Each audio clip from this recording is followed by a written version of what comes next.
অনেক সময় থানায় গেলে আমাদের অনেক হ্যারাসমেন্টের শিকার হতে হয়। অনেক পুলিশ বাবুরা অনেক ভালো থাকেন, অনেক দায়িত্ববান থাকেন, অনেক হেল্পফুল থাকেন। পাশাপাশি অনেক পুলিশ বাবুরা থাকেন যারা আমাদেরকে সাহায্য সহযোগিতা করেন না, উপরন্তু আমাদেরকে হ্যারাসমেন্ট করেন। যাই হোক, এদের সংখ্যা তুলনামূলক অনেকটাই কম, বেশিরভাগই হেল্পফুল। যাই হোক, যারা ওই 2 নম্বর ক্যাটাগরির মধ্যে পড়েন, যারা হ্যারাসমেন্ট করে, তাদের নিয়েই আজকের আলোচনাটা। তো অন্যরা এই কথাগুলো আপনারা ব্যক্তিগতভাবে মোটেও নেবেন না। ধরুন আপনি থানায় গেছেন, আপনার এফআইআরটা দারোগাবু নেয়নি, অথবা পুলিশ হেফাজতে আপনাকে মারধর করেছে, অথবা একটা মিথ্যা মামলায় আপনাকে ফাঁসি দিয়েছে।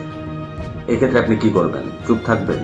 না, আইন আপনাকে 4টা অস্ত্র দিয়েছে এই সমস্যাকে মোকাবেলা করার জন্য। নমস্কার, আইনের আয়না ফেসবুক পেজে আপনাদের সকলকে স্বাগত জানাই। আমি অ্যাডভোকেট মৈনাক রায়। প্রথম অস্ত্র, পুলিশ কমপ্লেন্টস অথরিটি, পিসিএ। 2006 সালে মহামান্য supreme court Prakash Singh versus union of India এই মামলায় নির্দেশ দিয়েছেন যে প্রতিটি রাজ্যে স্বাধীন পিসিএ থাকবে। ত্রিপুরা এই সংস্থা 2008 থেকে কার্যকরী এবং এই সংস্থাটি পুলিশের নিয়ন্ত্রণের সম্পূর্ণ বাইরে। আপনি লিখিতভাবে অভিযোগ করতে পারেন জেলা পিসিএ অফিসে। দোষী অফিসার বা পুলিশের বিরুদ্ধে সুপারিশ করতে পারেন। সরকার আপনার সুপারিশ অবশ্যই শুনবে।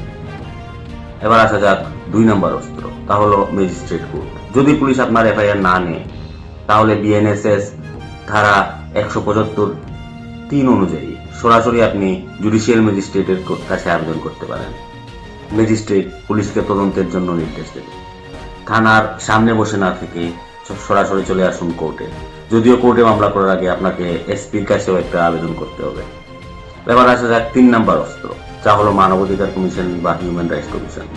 আপনি হেফাজতে নির্যাতিত হয়েছেন, তখন nhrc.nic.in এই অনলাইনে সাইটে গিয়ে আপনি অভিযোগ করতে পারেন। এনএইচআরসি বা রাজ্য এসএইচআরসি এই বিষয়ে তদন্ত করে এবং আপনাকে ক্ষতিপূরণও দিতে পারে। এই ক্ষেত্রে D K Basu versus state of West Bengal 1997 এই মামলায় মহামান্য সুপ্রিম কোর্ট স্পষ্টভাবে বলেছেন যে পুলিশের হেফাজতে নির্যাতন আর্টিকেল 21 এর সরাসরি লঙ্ঘন। এবার আসা যাক 4র্থ অস্ত্র, হাইকোর্টের রিট পিটিশন। আপনাকে বেআইনিভাবে আটক করা হয়েছে। সংবিধানের আর্টিকেল 226 হেভিয়াস কর্পাস পিটিশন দাখিল হলেই পুলিশকে আদালতে জবাব দিতে হবে, আর এটাই সবথেকে শক্তিশালী অস্ত্র। কেউ এটাকে এড়িয়ে যেতে পারবে না। 4টা কথা সারা জীবন মনে রাখবেন। 1, গ্রেফতার হলে প্রথমেই আপনি আপনার পুলিশ বাবুকে বলুন যে আমি আমার আইনজীবীর সাথে কথা বলতে চাই। এইটা আপনার আইনি অধিকার।